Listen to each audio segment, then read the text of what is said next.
the word jihad translates to struggle.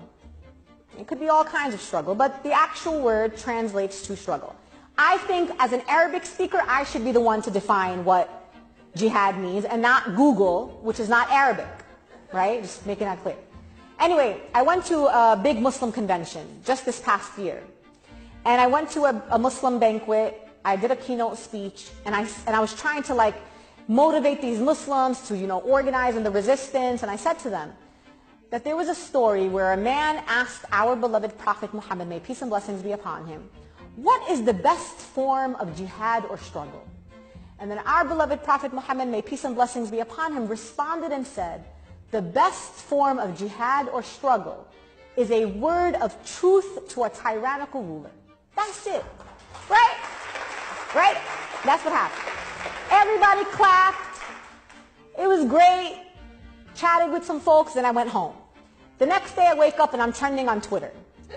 And Donald Trump Jr., the son, now this is how crazy this is now, listen to me here. The son of the President of the United States of America was calling for my arrest for treason, for calling for a holy war against the President of the United States of America. I swear to God, go Google it, I'm telling you, it's horrible. Every celebrity, alt-right personality in America was going after me online. I was getting death threats. People were doxing my home address. It was crazy. But then I decided to do something. And what I decided to do is I decided to double down. And I called the Washington Post and I said, look, I got some stuff to say. They were like, write whatever you need to write. Let's go with this. So I wrote an op-ed for the Washington Post. Go read it. And it was about jihad. The reason why I'm telling you this is because I want you all, especially those in the room who are non-Muslim. We as Muslims do not tell Jews how to practice their religion in this country. We do not tell Christians how to practice their religion, or Sikhs, or Buddhists, or anybody else from any other faith tradition. And in that moment, I decided, why should I allow anybody else to define how I choose to practice my religion freely, as long as I am not engaging in violence or inciting violence against any communities?